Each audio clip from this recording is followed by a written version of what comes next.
Good afternoon, students. Today we will start our online class regarding company secretary. In previous online class, we were discussing about the meaning and definitions of company secretary and appointment procedure of a company secretary and what are company secretaries qualifications.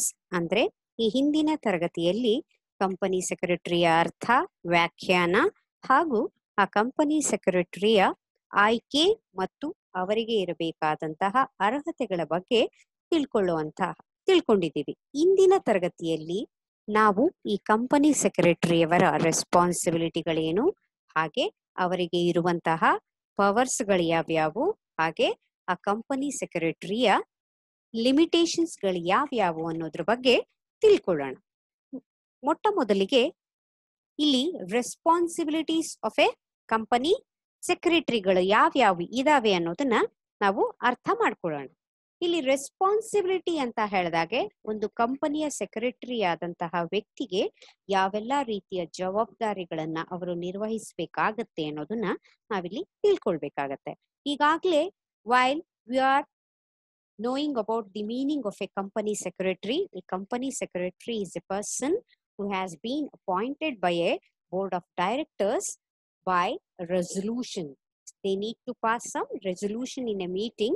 Through that, he is a held responsible person to work all the activities of a company. Again, he need to be liable towards to the activities of the companies. In that respect, he has got some important responsibilities to perform. Then what are all the important those responsibilities he need to do andaga? Here are some list of responsibility. Among them, the first and foremost important responsibility of a company secretary is he need to organize the board of directors meeting. He is the held responsible person to organize the board of directors meeting in a company to take important decision in regards to the company's activity. ಅಂದ್ರೆ ಒಂದು ಸಂಸ್ಥೆಯ ಕಾರ್ಯಾಚರಣೆಗಳ ಬಗ್ಗೆ ಒಂದು ನಿರ್ಧಾರವನ್ನ ತೆಗೆದುಕೊಳ್ಳುವಂತಹ ಸಂದರ್ಭದಲ್ಲಿ, ಮಹತ್ವದ ನಿರ್ಧಾರಗಳನ್ನ ತೆಗೆದುಕೊಳ್ಳುವಂತಹ ಸಂದರ್ಭದಲ್ಲಿ ಅದಕ್ಕೆ ಪೂರಕವಾಗಿ ಬೇಕಾದಂತಹ ಒಂದು ಬೋರ್ಡ್ ಆಫ್ ಡೈರೆಕ್ಟರ್ಸ್ ಮೀಟಿಂಗ್ ಅನ್ನ ಆಯೋಜಿಸುವಂತಹ ಒಂದು ಜವಾಬ್ದಾರಿ ಯಾರ್ದಾಗಿರುತ್ತೆ?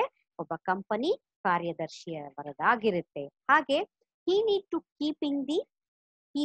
keep the board members updated about their legal responsibility. ಅಂದ್ರೆ ಆ ಬೋರ್ಡ್ ಆಫ್ ಡೈರೆಕ್ಟರ್ಸ್ ನ ಮೆಂಬರ್ಗಳು ಯಾರ್ಯಾರು ಇರ್ತಾರೋ, we know that if it is a company which is belongs to an private company, then they need to have a minimum number of 2 directors. If it is concerned to an public company, they need to have minimum 3 members as a directors in the company. In that respect, all the members of the board of directors need to know what are all the legal formalities or legal works they need to be held responsible for that company's activity. ಅಂದ್ರೆ ಆ ಸಂಸ್ಥೆಯ ಪರವಾಗಿ ಅವರು ನಿರ್ವಹಿಸಬೇಕಾದಂತಹ ಕಾರ್ಯಗಳ ಬಗ್ಗೆ ಅವರಿಗೆ ಮಾಹಿತಿಯನ್ನ ನೀಡುವಂತಹ ಅಥವಾ ಅವರಿಗೆ ಮಾಹಿತಿ ಇದೆಯಾ ಇಲ್ಲ ಅನ್ನೋದರ ಬಗ್ಗೆ ಕೂಡ ಇವರು ತಿಳಿದುಕೊಳ್ಳುವಂತಹ ಒಂದು ಅವಶ್ಯಕತೆ ಇರುತ್ತೆ. ಹಾಗೆ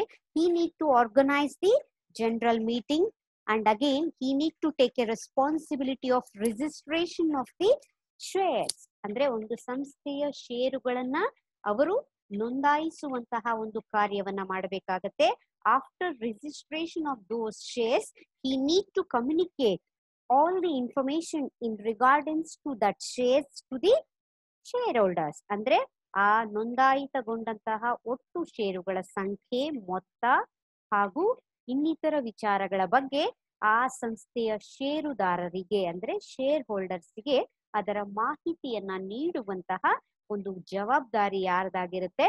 ಆ ಕಂಪನಿ ಸೆಕ್ರೆಟರಿಯವರದಾಗಿರುತ್ತೆ. ಅದಾದ ನಂತರ he need to have a responsibility in regards to issuing of shares, capital and restructuring. ಅಂದ್ರೆ ಷೇರುಗಳನ್ನ ಇಶ್ಯೂ ಮಾಡುವುದರ ಬಗ್ಗೆ, ಹಾಗೆ ಬಂಡವಾಳ ಮತ್ತು ಅದನ್ನ ಪುನರ್ ರಚಿಸುವಂತಹ ಕಾರ್ಯಗಳಿಗೆ ಸಂಬಂಧಪಟ್ಟಂತಹ ಎಲ್ಲಾ ಕಾರ್ಯಚಟುವಟಿಕೆಗಳ ಬಗ್ಗೆ ಅವರು ಒಂದು ಜವಾಬ್ದಾರಿಯುತವಾದ ಕಾರ್ಯವನ್ನ ನಿರ್ವಹಿಸಬೇಕಾಗತ್ತೆ.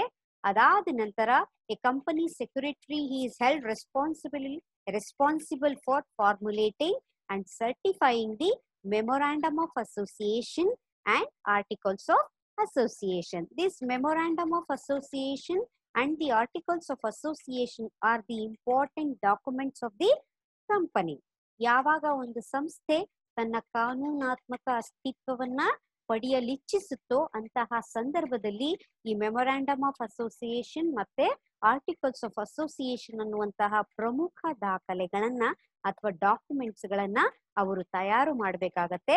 ಆ ತಯಾರಿಕೆಗೆ ಸಂಬಂಧಪಟ್ಟ ಹಾಗೆ ಈ ಭಾರತೀಯ ಕಂಪನಿಗಳ ಕಾಯ್ದೆ 1956 ಮತ್ತು ತಿದ್ದುಪಡಿ ಕಾಯ್ದೆ 2013 ಪ್ರಕಾರವಾಗಿ ಎಲ್ಲಾ ನಿಯಮಾವಳಿಗಳ ಪರಿಪಾಲನೆಯ ಜೊತೆಗೆ ಈ ಮೆಮೊರಾಂಡಮ್ ಆಫ್ ಅಸೋಸಿಯೇಷನ್ ಅಂದಾಗ ಅಂದ್ರೆ ಮನವಿ ಪತ್ರ ಮತ್ತು ಆರ್ಟಿಕಲ್ಸ್ ಆಫ್ ಅಸೋಸಿಯೇಷನ್ ಅಂದ್ರೆ ಲಿಖಿತ ಕಟ್ಟಳೆಗಳ ಒಂದು ದಾಖಲು ಪುಸ್ತಕಗಳನ್ನ ಸರಿಯಾಗಿ ನಿರ್ವಹಣೆ ಮಾಡಿ ಅದನ್ನ ಸರ್ಟಿಫೈ ಮಾಡಲಾಗಿದೆಯಾ ಇಲ್ಲ ಅನ್ನೋದರ ಬಗ್ಗೆ ಅವರು ಖಚಿತತೆಯನ್ನ ಪಡಿಬೇಕಾಗತ್ತೆ.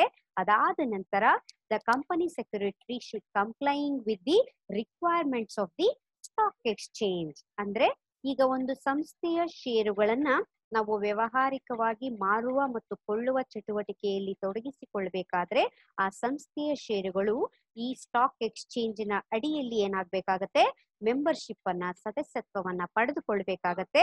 ಆ ಸದಸ್ಯತ್ವವನ್ನ ಪಡೆದುಕೊಳ್ಳುವಂತಹ ಹಂತದಲ್ಲಿ ಎಲ್ಲಾ ನಿಯಮಾವಳಿಗಳ ಪರಿಪಾಲನೆಯನ್ನ ಅದು ಮಾಡಿದೆಯಾ ಇಲ್ಲ ಅನ್ನೋದರ ಒಂದು ಖಚಿತತೆಯನ್ನ ಅವರು ಯಾರು ಕಂಪನಿ ಸೆಕ್ರೆಟರಿ ಅವರು ಪಡೆದುಕೊಳ್ಬೇಕಾಗತ್ತೆ.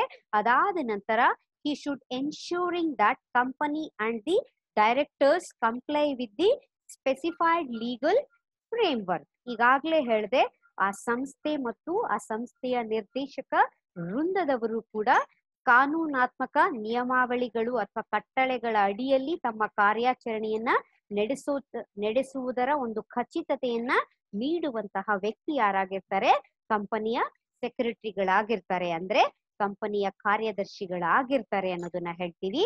ಅದಾದ ನಂತರ A corporate governance. Corporate governance ಅಂತ ಹೇಳಿದಾಗೆ it is A combination of rules, processes R loss.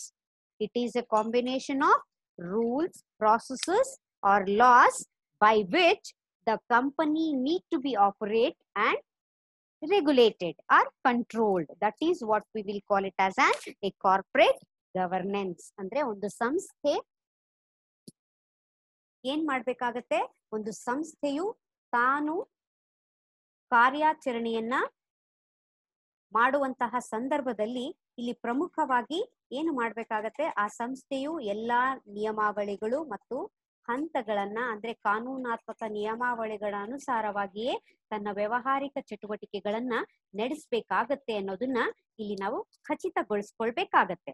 ಆ ರೀತಿಯಲ್ಲಿ ಇಲ್ಲಿ ನಾವು ಅದರ ಖಚಿತತೆಯನ್ನ ಪಡೆಯುವಂತಹ ಒಂದು ಕೆಲಸಕ್ಕೆ ಏನಂತೀವಿ, corporate governance is nothing but A combination of rules and processes or the laws.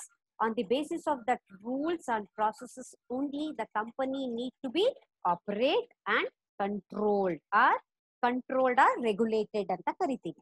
ಇದು ಕಾರ್ಪೊರೇಟ್ ಗವರ್ನೆನ್ಸ್ ಆಗುತ್ತೆ. ಅದಾದ ನಂತರ a company secretary need to complying with relevant legalities during acquisition, disposal and mergers. ಅಂದ್ರೆ ಒಂದು ಸಂಸ್ಥೆ ಯಾವುದಾದರೂ ಅಕ್ವಿಸಿಷನ್ಸ್ ಅನ್ನ ಮಾಡ್ತಾ ಇದ್ರೆ ಅಥವಾ ಮರ್ಜರ್ ಗಳನ್ನ ಮಾಡ್ತಾ ಇದ್ರೆ, ಡಿಸ್ಪೋಸಲ್ ಗಳನ್ನ ಮಾಡ್ತಾ ಇದ್ರೆ ಆ ಎಲ್ಲಾ ನಿಯಮಾವಳಿಗಳ ಅನುಸಾರವಾಗಿ ಕಾನೂನಾತ್ಮಕ ನಿಯಮಾವಳಿಗಳ ಪರಿಪಾಲನೆಯನ್ನ ಮಾಡೋದ್ರ ಜೊತೆಗೆ ಅಲ್ಲಿ ಮರ್ಜರ್ಸ್ ಅನ್ನ ಮಾಡ್ಬೇಕಾಗತ್ತೆ, ಅಕ್ವಿಸಿಷನ್ಸ್ ಗಳನ್ನ ಕೂಡ ಮಾಡ್ಬೇಕಾಗತ್ತೆ ಅನ್ನೋದನ್ನ ಹೇಳ್ತಾರೆ. Again he has a responsibility of maintenance and appropriate disclosure of company records, statutory registers, accounts and the other books. He need to maintain all the important documents which were related to the activities of the companies. The records ಅಂದಾಗ ಪ್ರತಿಯೊಂದು registrar ಬುಕ್ಗಳು ಸರಿಯಾದ ರೀತಿಯಲ್ಲಿ maintain ಮಾಡ್ತಾ ಇದ್ದಾರಾ ಅಥವಾ ಇಲ್ಲ ಅನ್ನೋದ್ರ ಬಗ್ಗೆ, ಹಾಗೆ ಹಣಕಾಸಿಗೆ ಸಂಬಂಧಪಟ್ಟ ಹಾಗೆ ಅಕೌಂಟ್ಸ್ ಬುಕ್ಸ್ ಗಳಾಗಿರ್ಬೋದು ಎಲ್ಲದರ ಬಗ್ಗೆ ಕೂಡ ಅವರು ಒಂದು ನಿಗಾವನ್ನ ಇಡಬೇಕಾಗತ್ತೆ. Again he need to ensuring that dividends are distributed diligently, ಅಂದ್ರೆ ಒಂದು ಸಂಸ್ಥೆ ಗಳಿಸಿದಂತಹ ಒಟ್ಟಾರೆಯ ಲಾಭಾಂಶದ ಮೊತ್ತವನ್ನ ಸರಿಯಾಗಿ ಆಯಾ ಷೇರುದಾರರಿಗೆ ಹಂಚಲಾಗಿದೆಯಾ ಇಲ್ಲ ಅನ್ನೋದ್ರ ಬಗ್ಗೆ ಅವರು ಖಚಿತತೆಯನ್ನ ಪಡ್ಕೊಳ್ಬೇಕಾಗತ್ತೆ. ಹಾಗೆ a company secretary is a representation of the company in legal documents, ಅಂದ್ರೆ representations of the company in the legal documents. Then he need to be act as a safe custody of the company seal, ಅಂದ್ರೆ ಒಂದು ಸಂಸ್ಥೆಯ common seal ಏನಿರುತ್ತೆ ಅಂದ್ರೆ ಅದು ನಡೆಸುವಂತಹ ಪ್ರತಿಯೊಂದು ವ್ಯವಹಾರಕ್ಕೆ ಚಿಹ್ನಾಪೂರ್ವಕವಾಗಿ ಇರುವಂತಹ ಸೀಲ್ ನ ಕಾಯ್ದುಕೊಂಡು ಹೋಗುವಂತಹ ಕೆಲಸವನ್ನ ಕೂಡ ಅವರು ಮಾಡ್ಬೇಕಾಗತ್ತೆ. ಯಾವಾಗ ಸಂಸ್ಥೆಯ ಸೀಲು ಮತ್ತು ಸಹಿಯೊಂದಿಗೆ ವ್ಯವಹಾರವನ್ನ ನಡೆಸ್ತಾರೋ ಆಗ ಅದು ಕಾನೂನಾತ್ಮಕವಾದ ವ್ಯವಹಾರ ಅಥವಾ ಕಾರ್ಯ ಚಟುವಟಿಕೆ ಆಗತ್ತೆ. ಅದಕ್ಕಾಗಿ ಆ ಕಂಪನಿಯ ಸೀಲನ್ನ ಕಾಯ್ದುಕೊಂಡು ಹೋಗುವಂತಹ ಜವಾಬ್ದಾರಿ ಕೂಡ ಯಾರ್ದಿರುತ್ತೆ, ಆ ಕಂಪನಿ ಸೆಕ್ರೆಟರಿ ಅವರದಾಗಿರುತ್ತೆ ಅನ್ನೋದನ್ನ ಹೇಳ್ತೀವಿ. ಅದಾದ ನಂತರ ensuring that administration is carried out efficiently and complying to the relevant legal modules, ಅಂದ್ರೆ ಪ್ರತಿಯೊಂದು ಆಡಳಿತಾತ್ಮಕ ಕಾರ್ಯ ಚಟುವಟಿಕೆಗಳೆಲ್ಲವೂ ಕೂಡ ಕಾರ್ಯದಕ್ಷತೆಯಿಂದ ಅಲ್ಲಿ ನಿರ್ವಹಣೆಯಾಗಬೇಕು ಅನ್ನೋದನ್ನ ಹೇಳ್ತಾರೆ.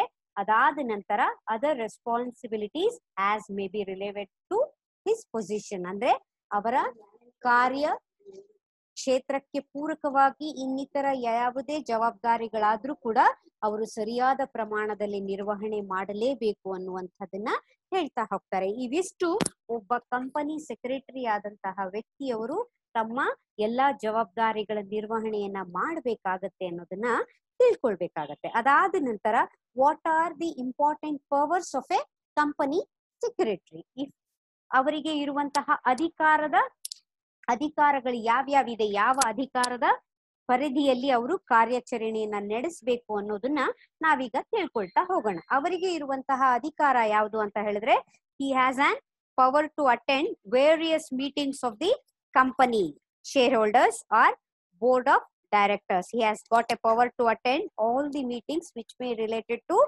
board of directors or shareholders. Then authenticate the proceedings of meeting and other documents on behalf of the company in situations where the common seal is not mandatory. ಅಂದ್ರೆ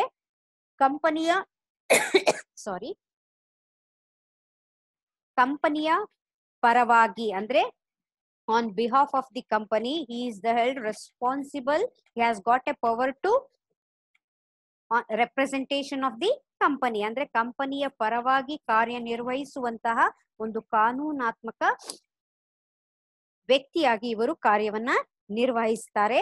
ಹಾಗೆ he has got a sign a contract, he has got a power to sign a contract or an agreement on behalf of the company. ಕಂಪನಿಯ ಪರವಾಗಿ ನಡೆಸುವಂತಹ ಪ್ರತಿಯೊಂದು contract ಗಳಿಗೆ ಅಥವಾ ಒಪ್ಪಂದಗಳಿಗೆ ಅಥವಾ contract ಗಳಿಗೆ ಸಹಿಯನ್ನ ಮಾಡೋದ್ರ ಮೂಲಕವಾಗಿ ಅದನ್ನ ಕಾನೂನಾತ್ಮಕವಾಗಿ ಊರ್ಜಿತಗೊಳಿಸುವಂತಹ ಅಧಿಕಾರ ಇವರದಾಗಿರುತ್ತೆ. He has got a power to empowered to supervise, control and directing a branch office or employees, ಅಂದ್ರೆ ಇವರು ಆ ಸಂಸ್ಥೆಯ ಎಲ್ಲಾ ಕಾರ್ಯಚಟುವಟಿಕೆಗಳನ್ನ ಮೇಲ್ವಿಚಾರಣೆ ನಡೆಸುವ, ನಿಯಂತ್ರಿಸುವ ಮತ್ತು ನಿರ್ದೇಶಿಸುವಂತಹ ಪ್ರತಿಯೊಂದು ಅಧಿಕಾರವನ್ನ ಅವರು ಹೊಂದಿರ್ತಾರೆ.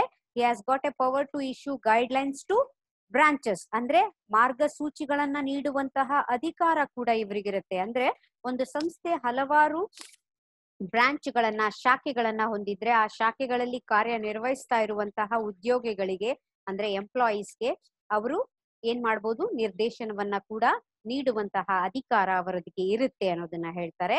ಅದಾದ ನಂತರ as per the companies act he is a preferential creditor and can claim the legal dues accordingly in case of winding up. ಅಂದ್ರೆ ಒಂದು ಸಂಸ್ಥೆ ತನ್ನ ಕಾನೂನಾತ್ಮಕ ಅಸ್ತಿತ್ವವನ್ನ ಮುಗಿಸುವಂತಹ ಸಂದರ್ಭ ಬಂದಾಗ, ಸಂಸ್ಥೆಯನ್ನ ಮುಚ್ಚುವಂತಹ ಸಂದರ್ಭ ಬಂದಾಗ he is A preferential creditor ಅಂತ ಯಾಕೆ ಅಂತೀವಿ ಅಂದ್ರೆ, ಒಂದು ವೇಳೆ ಆ ಸಂಸ್ಥೆ ತನ್ನ ಕಾನೂನಾತ್ಮಕ ಅಸ್ತಿತ್ವವನ್ನ ಕಳೆದುಕೊಳ್ಳುವಂತಹ ಸಂದರ್ಭಗಳು ಬಂದಾಗ ಮೊಟ್ಟ ಮೊದಲನೇದಾಗಿ ನಾವು ಆ ಸಂಸ್ಥೆಯ ಎಲ್ಲ ಸಾಲಗಳನ್ನ ತೀರಿಸ್ತಾರೆ. ಅದಾದ ನಂತರ ಪ್ರಿಫರೆನ್ಸ್ ಶೇರ್ ಹೋಲ್ಡರ್ಸ್ ಗಳಿಗೆ ಅವರಿಗೆ ಹಣವನ್ನ ಹಿಂದಿರುಗಿಸ್ತಾರೆ. ಒಂದು ವೇಳೆ ಈ ಕಂಪನಿಯ ಸೆಕ್ರೆಟರಿ ಅವರಿಗೆ ಸಂಬಳವನ್ನ ನೀಡದೇ ಇದ್ದಾಗ ಅವರಿಗೆ ಒಂದು ತಿಂಗಳ ಮುಂಚಿತ, ಒಂದು ತಿಂಗಳ ಅಡ್ವಾನ್ಸ್ ಸ್ಯಾಲರಿಯನ್ನ ಕೂಡ ಅಲ್ಲಿ ನೀಡಬೇಕಾಗತ್ತೆ. ಯಾಕೆಂದ್ರೆ ಎಲ್ಲಾ ಲೀಗಲ್ ಫಾರ್ಮ್ಯಾಲಿಟೀಸ್ ಮುಗಿಯೋದಕ್ಕೆ 30 ದಿನಗಳ ಅವಧಿಯವರೆಗಿನ ಹೆಚ್ಚುವರಿಯ ಸಂಬಳವನ್ನ ಮುಂಗಡವಾಗಿ ಪಡೆಯುವಂತಹ ಅಧಿಕಾರ ಕೂಡ ಯಾರಿಗಿರುತ್ತೆ? ಈ ಕಂಪನಿಯ ಸೆಕ್ರೆಟರಿ ಅವರಿಗೆ ಇರುತ್ತೆ. Ask for indemnity for any loss suffered by him while discharging his duties. ಅಂದ್ರೆ ಇಂಡೆಮ್ನಿಟಿ ಅಂದಾಗ ಇವರಿಗೆ ನಷ್ಟ ಪರಿಹಾರವನ್ನ ಕೇಳುವಂತಹ ಒಂದು ಅಧಿಕಾರ ಕೂಡ ಇರುತ್ತೆ. ಅಂದ್ರೆ ಯಾವುದೇ ಒಂದು ಸಂಸ್ಥೆಯ ಕಾರ್ಯಚಟುವಟಿಕೆಯಲ್ಲಿ ತೊಡಗಿಸಿಕೊಂಡಾಗ ಅವರಿಗೆ ಯಾವುದಾದರೂ ನಷ್ಟವಾದಾಗ ಆ ನಷ್ಟದ ಹಣವನ್ನ ಭರಿಸುವಂತಹ ಅಥವಾ ಕೇಳುವಂತಹ ಅಧಿಕಾರ ಕೂಡ ಅವರಿಗೆ ಇರುತ್ತೆ.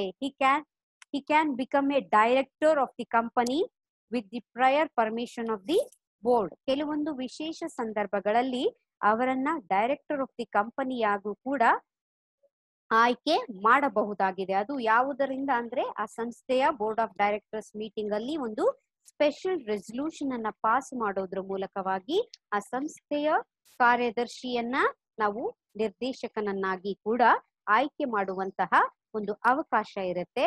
ಹಾಗೆ report compliances or non compliances of the company. He has got a power to report compliances and non compliances of the company.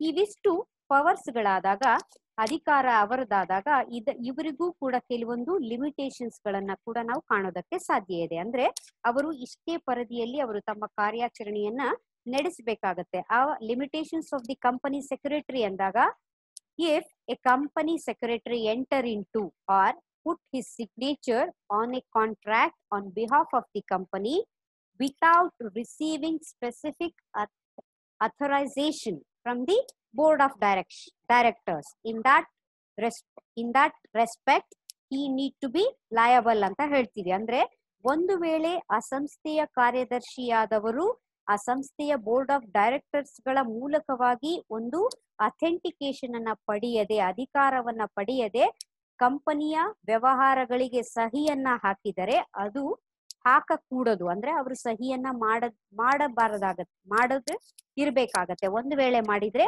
ಅದಕ್ಕೆ ಅವರನ್ನ ಲಯಬಲ್ ಮಾಡಲಾಗತ್ತೆ. ಅದಾದ ನಂತರ registrar or transfer shares without the authority from the board of directors. ಅಂದ್ರೆ ಆ ಸಂಸ್ಥೆಯ ಷೇರುಗಳನ್ನ register ಮಾಡುವ, ನೋಂದಾಯಿಸುವ ಮತ್ತು ವರ್ಗಾಯಿಸುವಂತಹ ಕಾರ್ಯವನ್ನ ಮಾಡಬೇಕಾದಾಗ ಮೊಟ್ಟ ಮೊದಲ ಬಾರಿಗೆ ಅವರು ಬೋರ್ಡ್ ಆಫ್ ಡೈರೆಕ್ಟರ್ಸ್ ರ ಒಂದು ಪರ್ಮಿಷನ್ ಅನ್ನ ತೆಗೆದುಕೊಳ್ಬೇಕಾಗತ್ತೆ. ಅವರ ಅನುಮತಿ ಇಲ್ಲದೆ ಅವರು ಯಾವುದೇ ಷೇರುಗಳ ನೋಂದಣಿ ಅಥವಾ ವರ್ಗಾವಣೆಯನ್ನ ಕೂಡ ಮಾಡೋದಕ್ಕೆ ಬರೋದಿಲ್ಲ. ಹಾಗೆ borrow money in the name of company, ಕಂಪನಿಯ ಹೆಸರಲ್ಲಿ ಅವರು ಸಾಲಗಳನ್ನ ತೆಗೆದುಕೊಳ್ಳುವ ಅಧಿಕಾರ ಅವರಿಗೆ ಇರೋದಿಲ್ಲ.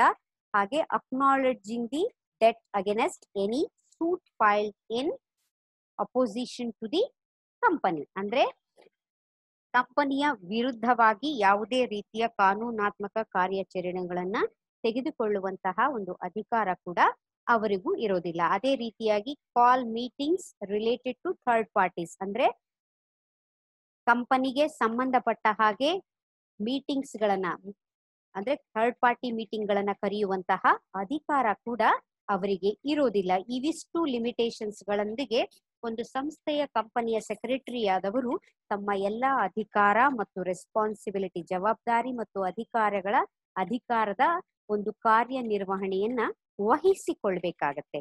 ಇದಿಷ್ಟು ಈ ಕಂಪನಿಯ ಕಾರ್ಯದರ್ಶಿಯ ರೆಸ್ಪಾನ್ಸಿಬಿಲಿಟಿ, ಪವರ್ಸ್ ಮತ್ತೆ ಲಿಮಿಟೇಷನ್ಸ್ ಗಳ ಬಗ್ಗೆ ಒಂದು ವಿಸ್ತೃತ ವಿವರಣೆಯಾಗಿದೆ. ಇನ್ನು ಮುಂದಿನ ತರಗತಿಯಲ್ಲಿ ನಾವು ಕಂಪನಿಯ ಸೆಕ್ರೆಟರಿಯ ರೈಟ್ಸ್ ಏನಿದೆ, ಹಾಗೆ ಡ್ಯೂಟೀಸ್ ಏನಿದೆ, ಹಾಗೆ ಅವರನ್ನ ಯಾವೆಲ್ಲ ಸಂದರ್ಭಗಳಲ್ಲಿ ನಾವು ಡಿಸ್ಮಲ್ ಮಾಡಬಹುದು ಅಥವಾ ರಿಮೂವ್ ಮಾಡಬಹುದು ಅನ್ನೋದನ್ನ ತಿಳ್ಕೊಳ್ತಾ ಹೋಗೋಣ. Okay, have A good day.